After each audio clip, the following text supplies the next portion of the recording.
So, hi everybody. My name is Julien Hoez. I'm a political and geopolitical expert based in Brussels, and I am the editor of a publication called The French Dispatch, which I launched because I realized that people outside of Europe either don't understand what's happening in France or in Europe itself, and I'm trying to bring a lot of this news to non-European Anglophone readers worldwide, with apparently 30% of my readership being in the US, surprisingly. Wonderful. Great. Much needed. Well, this is wonderful. So we thought that it was really important that there be a conversation about the transatlantic relationship at this moment because it's critical to the future of this conflict, but also this conflict is critical to the future of the transatlantic relationship in so many ways. So let's see. Maybe we could just, Julia, bring us up to date. What's the latest news? Just where are we? So, what's been happening with this kerfuffle between the US and Iran and the rest of the A Middle nice East, word, apparently? kerfuffle. Yes, yes. How else do we answer it? I mean, basically, after Trump decided that he was going to try to bully a regime that is resistant to all forms of coercion into submission by killing its entire leadership, they basically just found more people. So now the Iranian leadership is still in activity. They still have generals, they still have leadership, they still have a leadership council. And the current status is that strikes are ongoing across Iran, but also Iran is appearing to be following a scorched earth strategy, in that because they've been attacked and because the other Middle Eastern countries did not, in their eyes, do enough to stop this attack from happening, what the Iranian regime is pursuing is a strategy of bombarding anything they possibly can, from neutral Middle Eastern countries to allies to European states who had nothing to do with this. And it's now getting to the point where the conflict is actually blowing up, to use a word that was not meant to be a pun, and actively escalating the conflict to the point that now we have Europeans who are starting to wonder maybe we have to get involved aggressively to actually stop this from spiraling out of control. One event was a French naval base being bombed in Saudi Arabia, I think it was. You had the British naval base in Cyprus being bombed by the Iranians. And what a lot of people don't know, but I'll add into the post, which will host this video later, is that half of Europe is actually within range of Iranian ballistic missiles. And so things are And it just seems getting that worse. perhaps it may even be part of the Iranian strategy to draw Europe into this, right? Yeah. To get them stuck in the crossfire. So, from the U.S. point of view, I think the big news overnight is that we now have lost 6 troops, 6 people dead, and an extraordinary closure of 2 embassies and an immediate request of immediate evacuation of all U.S. citizens from 12 countries. This is really extraordinary. So it suggests to me that our friends in the U.S. military do not think this is going to be a cakewalk, as we say in the U.S. They think it's going to be quite long and difficult and quite dangerous. We will see. So far, our president has not really talked with the American people about what's happening. He's really gone it alone. He hasn't involved the Congress. He hasn't involved the U.S. Public. 80% of the U.S. public is opposed to this war. 80 to 78, depends on the poll that you ask, but very large numbers. He has not been present as the bodies of those troops have returned, which is a U.S. tradition that the president comes and salutes the caskets as they are brought back. That has not happened. He's at his golf course. And so the atmosphere here is quite dire. And I think when we start to see the bodies coming back, that is going to be something to watch in terms of the reaction from the U.S. public. But Yeah. tell us about the situation now in Europe. So first of all, maybe Julien, I'm interested to know how you're sitting in Brussels, how Europeans thought about relations between Europe and Iran, say in the distant past, like last week, Yeah, before all this so happened. it's yeah, pretty much like in 4 days. Jesus Right. Christ. And it's been an interesting case because there are so many layers now to the European political diaspora, because not only do you have the member states, but you have the institutions, you have the federalists, you have the nationalists, you have all the different institutions and how they're actually composing themselves in general. So to say that the European response has been a little confused in general is probably underselling it by a margin, because I mean we've seen that some European states want to actually support the US in this. Some are going aggressively against it, like the Spanish, for example. Mm. And then within the institutions, a lot of them don't actually have the powers to do anything aside from make statements saying, "Oh, we'll check this out on Monday. We're on holiday. I'll get back to you in 3 business days." And it's been an interesting case where I think the majority of people believe fervently that this isn't our problem, that we need to stop getting dragged into the US fights. Interesting. But the Interesting. simple reality is that this situation has apparently increased gas prices in Europe by 30% in the space of Wow. 3 days. Wow. And because by diversifying from Russian gas and oil, Wow. they became partially dependent on Iranian oil. Wow. And it's been a very messy situation. I mean, in about 20 minutes, Emmanuel Macron will be giving a speech to the nation about this, which will probably get picked Wow. up in the other capitals, and who'll be discussing this in general. Where he'll probably speak about the fact that a French base was attacked by the Iranians, for example. And there weren't any deaths, but it's a serious act to be attacked by a foreign state when you have nothing to do with the situation, right? And do you think And, this will probably draw France into the fight then? I'm not entirely sure. I can see the French position very much being, we'll let it slide once, but if you do this again, you're going to have a problem. Uh-huh. As we saw in the nuclear speech yesterday, which we'll go Mhm. into later on Yes. during this Substack Live.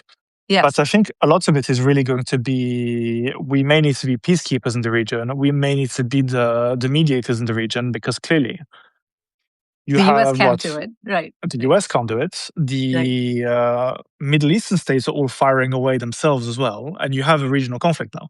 Like we are at the stage where this is a full-on regional conflict that's, for those who are still old enough to remember back in the day, this is what everybody was terrified of when the Iraq invasion happened, right? That's right. That's right. That's right. And That's right. That's right. So yeah, walk us through the different European positions. So at first, Britain said you can't use our bases. Then it seems now they're saying you can use the US can use the bases. At first, Germany was really strong. I think this morning, I haven't heard yet what was discussed, but the chancellor was meeting with Trump at the White House, and he seemed to be striking a more conciliatory tone. What's your sense? And then, of course, you mentioned Spain. Can you walk mm, us through different countries and why they're taking different positions? And yeah. don't you have a European Union? So where's the EU in all this, et cetera? Well, we had the European Union. Nobody knows really where the Union went anytime recently, but uh, the UK basically flip-flopped a bit, where originally it didn't want to have anything to do with this. It didn't want to be used for offensive actions. To the point that I think it even closed off certain parts of its airspace to transitory Wow. flights, right? But after a call between Trump and Keir Starmer, basically what happened is that they've said that, okay, you can continue using our bases for strikes so long as there's some kind of non-escalatory nature to these strikes. It was a bit of a much ado about nothing, because for the most part, they continue the strikes. The French basically said, we don't want any parts of this, but obviously the US are still using our airspace to transit.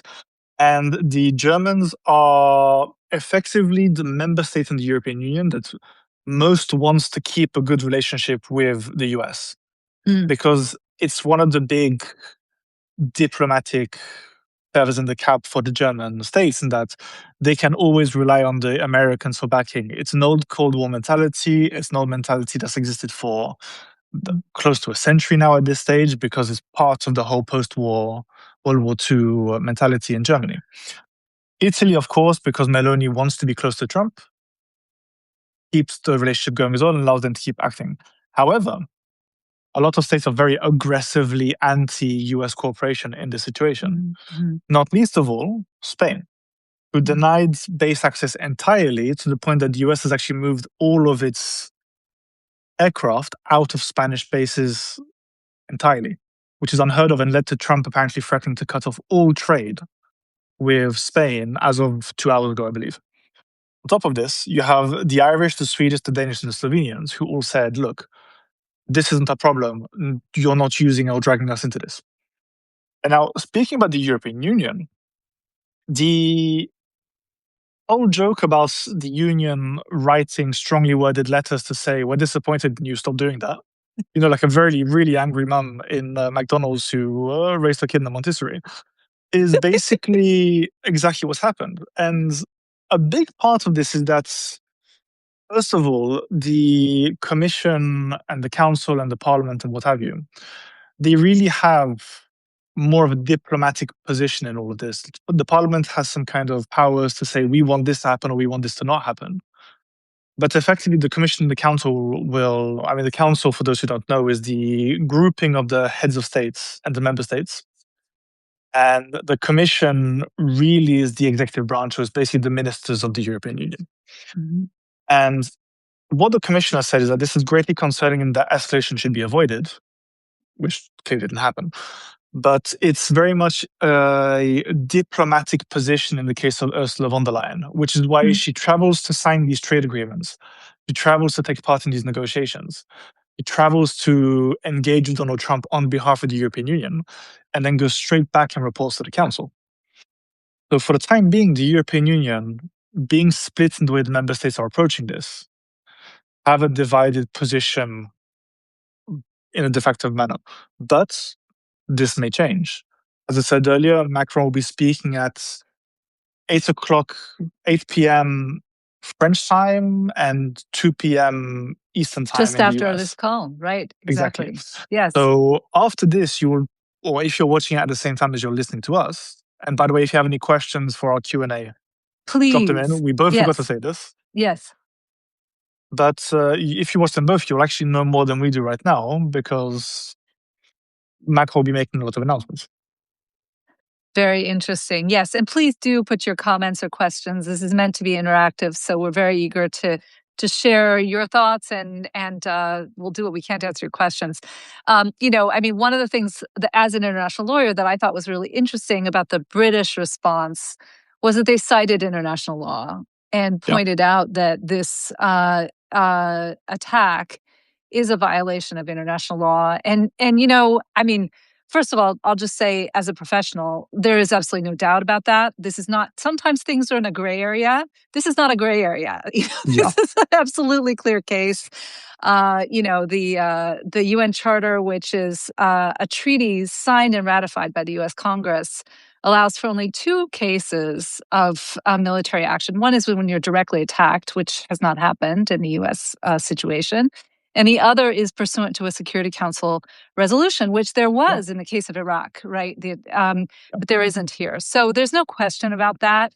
I mean, what I think is more interesting in the United States is how the entire conversation is going on, pro and con, without any reference to international law, or very little reference to international law. It's almost been sort of forgotten. I mean, the people who are opposed to this are talking about you know, whether it was wise or perhaps whether it was not done correctly pursuant to U.S. constitutional domestic law. But nobody's really even thinking about international law anymore. And I think that's something to think about. I mean, that may be a difference between the European mentality and the U.S. mentality, is that we've sort of moved to a, I hate to say it as an international lawyer, a sort of post-legal world. No, entirely. And to be honest, I'm going to be one of those people who's going to be piling on the pressure on Fukuyama. History did not end at any point in the 20th century. And we're seeing now that the way that the world's developing is that, as you say, we're heading towards a post-legal war, a world. Yes. Because what's happening right now is, already we saw this with Venezuela, where the whole situation was illegal at every level of the discussion. Absolutely. International, domestic, even state level. It was spitting on everything legal. Yes. And a lot of this, let's be entirely fair, is not entirely because of Trump either, or MAGA, or the far right, because a lot of this actually comes from the fact that we failed to contain Absolutely. people like Vladimir Absolutely. Putin. Absolutely. And Or even, let's be honest. I mean, Democrats in the United States don't like to talk about it, but Obama ordered strikes. lots of strikes. Biden ordered strikes. And even though those strikes were perhaps morally justifiable to some, they were not legally justifiable, and we didn't talk Yeah, about it. So, as you say, the roots of this go back before Trump. I think that's very important, especially for your audience in Europe to understand that yeah, it's more complicated than that. And I would say, even, I was on a call yesterday with the Council on Foreign Relations, which is usually a group that is very pro international law, very pro international governance, international institutions, and I would say the audience was very, very divided and mixed in terms of whether they supported or opposed this intervention and whether they supported or opposed regime change. There were a lot of people who were in favor of regime change, and that really surprised me. So that yeah, gives you a sense. At one point, there was a reporter there who asked the question, a European reporter, what do people think about Europe? And the answer from one of the speakers was, we don't give a damn. And yeah, that's shocking. But I think it's important for Europeans to understand that that's yeah, where the American elite is, and not just Trump. yeah. And I think this is. So I'm part of the group of people who, right now, because of these conversations and these comments being made by American, I'm in the camp of "I told you so," because I Interesting. think a lot of foreign policy people remember Macron's speeches back in 2017 and 2020, where he gave these speeches at the Sorbonne. He said, "Guys, we need to become strategically autonomous." I can say it in French, but not in English, apparently.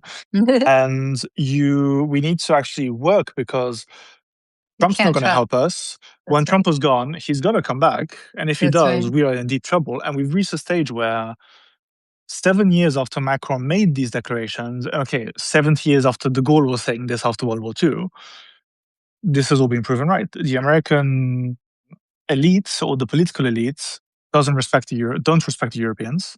Trump doesn't respect us at all. Neither does Pete Hegseth. Neither does the rest of the far right. And lots of Europeans are suddenly behaving in a very shocked manner, saying, "Oh, but why are they doing this? I thought we were allies, right?" And there's I mean, been a let me just be naivety. super clear, though, in terms of my own position on this. I think this is terrible. Yeah, I of want to course. be. I don't want to be. It's to sound like I'm supporting this attitude. I think it's terrible, just as a matter of niceties in the world, but it's also terrible for the U.S. It's strategically Yeah, stupid because U.S. power in the post-war era has been about alliances. It's not been about the fist. It's been about the glove, right? The fist is there, but yeah, it's got to be in the glove. And when we all know, if you've ever been in primary school and played on a playground, you know that a bully can get so far, but the moment the bully stumbles, everyone will attack the bully because they don't yeah. love the bully, right? And so you can't play this game forever. And there will be a time when we need our allies and they won't be there for us. And so I think it's just a terrible, terrible thing. But And I'm just reporting a sort of empirical fact, no, unfortunately. of course. And to be honest, I don't think anybody would disagree that it's a terrible thing. But speaking of bullies, funnily enough, maybe Donald Trump should look at what's happening to Iran right now, because the minute the bully stumbled, it's currently being bombarded by pretty much every single country within Yes. 500 kilometers at this stage. Yes.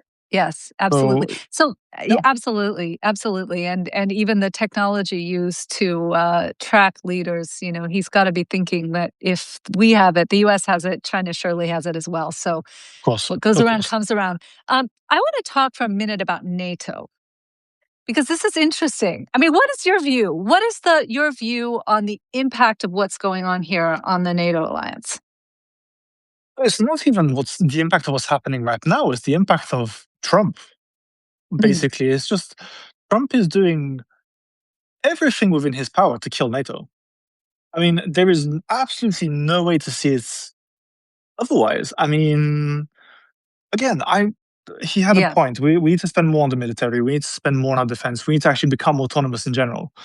But what is happening now is that once again, aside from the whole Greenland situation where we were being threatened by Trump, who wants to invade the European states and attack a fellow NATO member, ridiculous nonsense, and then denigrating the countries that sent soldiers to Afghanistan and Iraq and saying that they were cowards who hid from a fight, despite the thousands of people who died in these conflicts.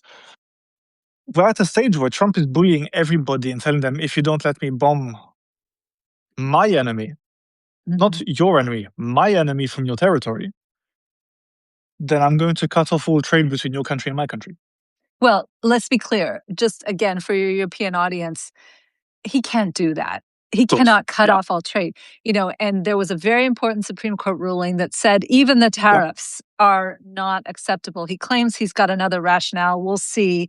But I don't think that it's going to be easy for him even to play the tariff game anymore. So I think one important thing with a bully is you have to call their bluff sometimes. And, 100%. Ezra Klein had I think one of his podcasts that really went viral this year was when he said, don't believe him. It's very important. Don't believe him, because part of the power is when we all believe that he has the power. And if he doesn't have the power, it's important that we act as if he doesn't have the power. 100%. And this is what worked so well in the first Trump admin, right? Is that everybody called it bluff and he got jammed in courts for 4 years, and got lost. But the problem is the combination of him getting away with January 6th in general and the fact that our leadership seems completely confused right now in Europe mean that people keep actually bending over backwards to play his game and feeding into his delusions of power, right? That's right. And I've even heard some mainstream people this to me would be, if I were European, what's more concerning is not Trump, because he'll be gone at some point. But it's, where's the mainstream, right? And I've heard even quite a few discussions among mainstream foreign policy folks about maybe we should move our bases out of Europe. Maybe we should move them to a place that's more conducive. Maybe we're better off having them in Middle Eastern countries where we have a lot more control, that sort of thing, right? So that, I think, could be one element of this to watch. What does Hegseth do there? Everyone probably heard his, I thought, terrible, feminizing claim about Europeans clutching their pearls. What can we say about that? But anyway, in any case, I would say with the NATO thing, I am in total agreement with you. I think we could debate here the niceties of Article 5 and whether it applies and in this particular case, but I think that functionally it's dead. I think functionally it's dead. And we can't the trust question is what will replace it? We can't trust the Trump admin. This is a simple fact right now, and it's something that people forget. That's right. So that's actually a good segue to talk about Macron, because yesterday he gave a big speech. Tell everyone about what he said and what the speech was about. So it was a speech that in French circles, aside from people who would basically denigrate anything he says regardless of what he says, it's been highlighted as one of the biggest speeches in recent French history. I mean, so first of all, Emmanuel Macron announced that not only will France no longer be letting anybody know how many nuclear warheads we have at our disposal, which was until now considered something that was polite to do, we'll be increasing our nuclear stockpile. We'll be creating or building a next generation nuclear submarine. That's going to be in operation by 2036, I believe. And we're going to be extending our nuclear arsenal toward the Europeans in a very specific way. So France has basically decided that since America doesn't want to really play nice with Europe, that France is going to try to step into the giant abyss that's been left and we are going to extend our nuclear umbrella to the Europeans, which is going to be done in a very interesting way, where you're going to have the French military starting to be integrated into certain member states' military infrastructure themselves. Interesting. In the case of, for example, you will have French aircraft that are capable of using nuclear weaponry being stationed in various countries like Belgium, like Germany, like Poland, like Greece, and like Denmark. In the case that anybody attacks a European state can be directly targeted in retaliation by the French nuclear arsenal. And this is quite honestly a huge game changer in the European defense sphere. And on top of that, it's a big foreign policy win for Macron, who's been trying to make this happen since 2020. And this has been one of his big initiatives for close to 6 years now. And it's now finally happening at a time where people, especially young people who are more pro-European, pro-federalist, much more online, as you see from these anonymous meme accounts all over Twitter, they are all cheering. Like Interesting. the people I'm speaking to in foreign policy circles who are serious in their jobs are all ecstatic about this happening. You have politicians I speak to in Germany, in Spain, in France, in Italy who are saying this is great, great news, amazing stuff. We can maybe start being taken seriously. And it's also encouraging other states to start thinking seriously about their own nuclear capabilities too. Because to Okay, be so I quite have many honest, questions. Wait, stop. sure. So my first question is, you said that Macron's been trying to do this since 2020.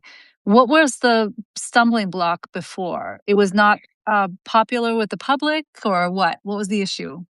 So in France, it was hit by the umbrella of, oh, Macron's giving away our nukes to everybody. He's the worst president ever. And there was a lot of, Oh, nya, too nya, nya, nya. European, too pro-European. Is that the Yeah, idea? he was too pro-European. He wasn't French enough. It Interesting. was, Seems and like, fascinating. you look at Macron, you will not see a more French guy, Yeah, yeah, essentially. yeah. Right. This guy just Absolutely. The bleeds tight baguette. pants, the whole bit. Absolutely. Sorry. Exactly. Just It was an absurd argument. It was an absurd argument to make in the first place. And on top of this, it got stuck into this eternal debate that we have in Europe, which you guys may not actually be aware of in the US, yeah, funnily yeah. enough, where Europeans have this Napoleonic terror of France being the major hegemon in Europe, which isn't the French goal by any means necessary. It's But actually people are like, remember Napoleon? They really? It's like that. yeah, it's the most ridiculous thing. And like I've had conversations with someone where I had an argument about the fact that the French defense industry was too powerful, which is why Interesting. we couldn't start giving all of our contracts with a bi-European bias, Interesting. because otherwise it would Interesting. just be French weaponry being sold to everybody. Interesting. And, Interesting. you'd always get a response like, well, Macron may think he's Napoleon, but he's not. And you French may want to control Europe, but, that time's gone. It's all this kind of nonsense in general. But Interesting. when you have Russia threatening to nuke you Yeah. on an almost daily basis at this stage, when you have Iran who's bombing European bases, when you have Donald Trump threatening to invade Greenland, suddenly everybody goes, well, actually, maybe we should care a bit less about all of this kind of nonsense that the French are taking over. Maybe we should just make this happen and then find funding to actually develop our industry, which is where the SAFE Act came and all of the safe funding for all of the member states came. And then 2 days after this was all confirmed, Germany started buying F-16s again. So, and F-35s. Interesting. Interesting. And so it sounds as though the Iran conflict didn't have much to do with this. It was just sort of a coincidental timing. Is that right? Yeah, and it's more proof of the fact that we live in an unstable world. Uh-huh. So we live in an unstable world where you've got Trump could just decide to bomb Marrakesh. And then what's going to happen is that it's going to have a massive impact on the European economy because of either import fees or insecurities in trade lanes or problems with certain approvisionnement or with refugee waves going into Europe and all of this kind of thing. And it's something that people in Europe have gotten lazy because they got too used to America being the nice, cuddly brother. Yeah. And it's been very enlightening being a French foreign policy guy for the last 10 years now. Because honest to God, the discussions you see is like you could probably hook Charles de Gaulle up to a generator and you have free energy for 20 years. Like he is spinning so fast in his grave. Like this is And it's he was sort of out for many years. Yes, absolutely. I yeah. mean, I suppose so okay, so I understand the rationale and I understand the pride that you describe and I understand that it's very important that Europeans defend themselves. And if I were a European, I would feel exactly the same way. just as somebody who works on nuclear weapons, I'll just add a couple of points of caution to this conversation. The first Yeah, is nuclear weapons do not go well with authoritarianism. When we started this whole nuclear game after World War II, there was a sort of an assumption that the nuclear weapon states were democracies. And yeah, it was safe because, with the exception of, Russia, whatever, but most of them were democracies. And now we're in a situation where most of the nuclear weapons states have regimes that swing towards authoritarianism. I'm yeah, including the US in that. And that changes the calculus because Trump can yeah, order attack on his own, right? And I don't think we built a regime where we imagined that possibility. Now, of course, right now, France seems great, but you do have a far right that is eager to come to power. And should you develop all these nuclear weapons, you could become the next authoritarian regime with nuclear weapons. So that's something to worry a little bit about. The second thing yeah, I think to worry about is, how useful will these weapons be? Is this really the best way for France to defend itself? What can you really do with a nuclear weapon? When you're attacked by Russia, right there, you can hardly even use it without causing yourself so much collateral yeah, damage that it's not worth it. And so there's a question of, like, if it's a trade-off in the budget between conventional weapons and nuclear weapons, is this really a good strategy, or is it more symbolic than anything else? yeah, And then the final thing I'll talk about is testing. The French experience of testing in the Pacific, like my own country, I'll say, is not good, right? And the French Assemblée Nationale just recently actually passed a new law promising to provide compensation for the first time to victims in French Polynesia, which is wonderful. Of course, they're compensating for medical issues, not for environmental damage. So there's still a lot more to do. But the bottom yeah. line is that uh, um, nuclear testing does not ingratiate the great powers to the rest of the world, right? And so that's another thing to think about. But what do you think about all that? I mean, there's a couple of things there. So, for example, let's be fair, France can only enrich so much nuclear matter. Like, it can Mm, only create so many nuclear weapons on top of this. So, to be honest, I think this was more of a co-opting of a pre-existing announcement about the future next generation nuclear submarine, right? mm, And on top of this, I think it was also a bit of it was in part securitization from Macron, who wanted to show off a leadership position to the Europeans. Because to be honest, mm, Macron made this speech and everybody in Europe had stars in their eyes. The far right, the far left were like, oh my God, this is interesting. amazing. And it's very interesting to see this. And on top of this, I think he was also punching up and punching way Uh, above French weights mhm, to show Trump that, maybe you need to chill a bit and stop it. Because let's mm, face it, no one wants more nuclear weapons. But the French situation is quite interesting because, I mean, first of all, the French nuclear doctrine is basically to nuke as a final warning. And mm, if things start getting extremely hot and things start spiraling out of control, the French gambit is that if Russia starts thinking about invading Europe, for example, then Russia needs to think about, okay, if you invade a NATO state and start using tactical yields, then what will happen is you'll take a French yield immediately just because you started showing indications that you're thinking of taking a nuclear mhm, mhm, stance, right? And on top of this, I believe that it's already priced into the French military budget, which grew substantially for the period that it was set up for. And I believe the period was 26 to 31. I need to check a previous dispatch, but it's a very interesting time. And I think it's also a case of potentially, I can't confirm it, but it's a hunch I have, that Macron is potentially also trying to dissuade other European states from developing their own nuclear weaponry interesting. Yes. Yes. to show So that you guys don't need it. Poland, et cetera, Yeah, right? Yes. Mhm, to show them that they mhm, don't need it because we're mhm, here. mhm. In other words, playing the US role in the post-war, Yeah, right? Right? exactly. Interesting. That's fascinating. I mean, back to our earlier conversation about what happens post NATO. I mean, it'll be very interesting to see if a new configuration of alliance of states comes about, which could include even Canada and even Yes. some perhaps Australia, New Zealand, Korea, Japan, the other Yeah. mid-sized democracies, and whether France could play the role of the sort of defense capability in that. That'd be interesting to see. Yeah, of course. And we're seeing that already with the SAFE program in the Yes, European level, where you've got a lot of yes, non-European states who are actually engaged yes, and taking part in a lot of these programs. I think yes. Japan's in discussions for this right now. The UK, That's right. Canada's involved, I That's right. believe. That's right. That's right. And you're seeing a sort of shift towards some form of European hegemony in at least defense funding or defense leadership, Mm-hmm. which is quite interesting. Absolutely. Absolutely. Um, uh, that's really fascinating. I mean, I was thinking I don't know if it got a lot of attention. I'd like to know how much attention it got in France, in the States. There was a moment you may remember now when Trump threatened an invasion of Canada. Oh, yeah. Remember that one? Yeah. And at that point, France positioned one of its nuclear submarines, right? Yep.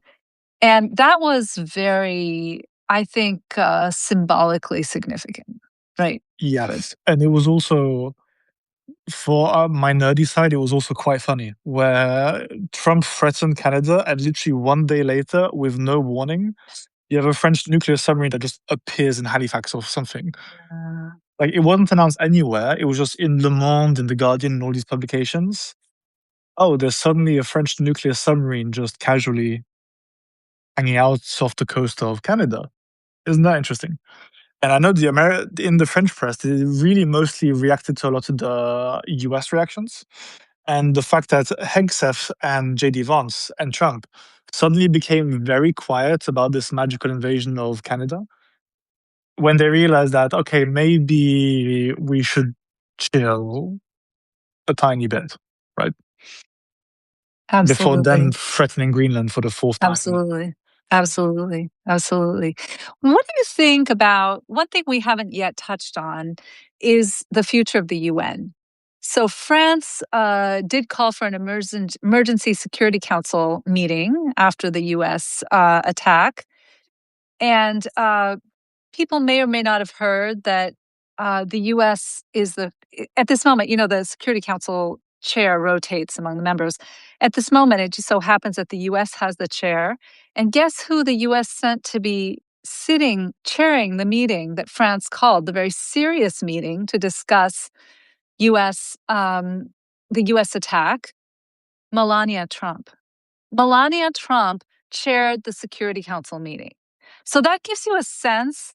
If you ever wanted a thumb in the nose, like to the UN, there couldn't have been a better one, right? Yeah. And she talked about education of children and all the rest, and So, what do you think? I mean, we've talked about NATO being on life support. What do you think about the UN at this moment? I mean, I'm pretty sure I'm on record in many places saying that I think that the UN is a bit of a joke at this stage. I mean, look, it was a joke when I was an undergrad studying the UN back in 2011. It's more of a joke now, to be honest. Because the problem with the UN, how do I phrase this without sounding too snooty?